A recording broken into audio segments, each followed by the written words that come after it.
10 individual ang pinakakasuhan na rin ng Independent Commission for Infrastructure sa Ombudsman. Kabilang sa kanila si dating Senador Bong Revilla at ilang konektado sa ilang dati at kasalukuyang senador. Kabilang sa mga pinagbasihan ng ICI ang sinumpaang salaysay ni dating DPWH Undersecretary Roberto Bernardo kaugnay sa isyu ng kickback umano sa iba't ibang proyekto ng gobyerno. May unang balita si Joseph Moro. Ang hustisya ay strikto. Sa ikawalong referral nito sa Ombudsman, 10 ang inirekomenda ng Independent Commission for Infrastructure o ICI na kasuhan ng plunder, direct o indirect bribery at corruption of public officials. Kabilang dyan si dating Senador Bong Revilla.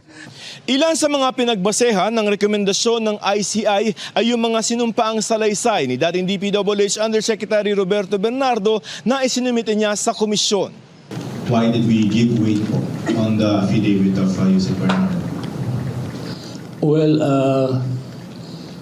I see sincerity on his part. Nung humarap sa Senado si dating DPWH Undersecretary Roberto Bernardo, sinabi niyang personal siya naghatid ng kahong-kahong pera na nagkakahalaga ng 125 million pesos kay Revilla sa bahay nito sa Cavite noong 2024. Iba pa raw yan sa 250 million pesos na hinatid rin daw niya sa bahay ni Revilla bago magsimula ang kampanya para sa 2025 elections. Ayon sa tagapagsalita ni Revilla, umpisa pa lamang ay handa nang humarap sa ICI si Revilla pero hindi raw siya binigyan ng pagkakataong madepensahan ang kanyang sarili. Ang mga nagdawit daw sa pangalan ni Revilla ay kasama sa mga bumuo at nagpatakbo ng sindikato na ani ay nakinabang sa bilyon-bilyong pisong pondo. Oras daw na mabigyan ng pagkakataon ng ombudsman na kahanda raw si Revilla na sagutin ang mga paratang. Bukod kay Revilla, pinakakasuhan din ng kaibigan at campaign donor ni Senador Chis Escudero na si Maynard Ngu, pinsan ni Senador Mark Villar na si Carlo Aguilar, aide ni dating Senador Nancy Binay na si Carlene Yap Villa, staff ni dating Senador Grace Poe na si JY De La Rosa at isang Mrs. Patron.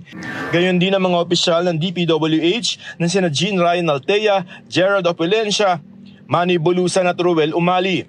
Sa salaysay ni Bernardo, sinabi niya naghatid siya ng kabuang 280 million pesos para kay Escudero na inihatid niya sa building na pagmamayari ni Ngu.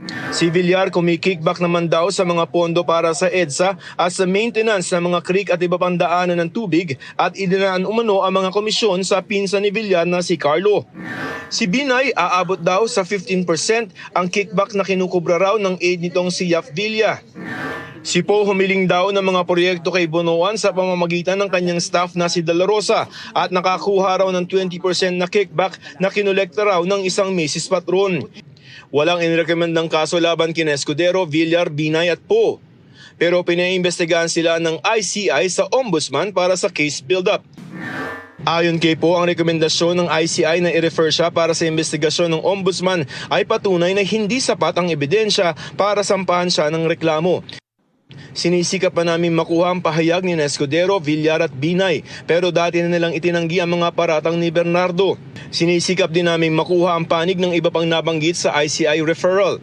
Nagsumite naman ng dagdag na ebidensya ang ICI sa Ombudsman laban kina dating ako Bicol Representative Saldico, dating DPWH Secretary Manuel Bonoan, dating DPWH Undersecretary Catalina Cabral, Bernardo, COA Commissioner Mario Lipana, mga dating DPWH engineer na sina Henry Alcantara, Bryce Hernandez at JP Mendoza. Sinisikap din namin makuha ang kanilang panig. Ito ang unang balita, Joseph Morong para sa GMA Integrated News. Sabi ni dating DPWH Secretary at ngayon Senador Mark Villar, patunay niya na walang basihan ang mga alegasyon laban sa kanya matapos i-refer ng Independent Commission for Infrastructure sa Ombudsman ang pag-imbestiga sa kanya. Bukas at handa raw siyang makipagtulungan sa investigasyon para daw lumabas ang katotohanan at matiyak na mapanagot ang mga anyay totoong accountable.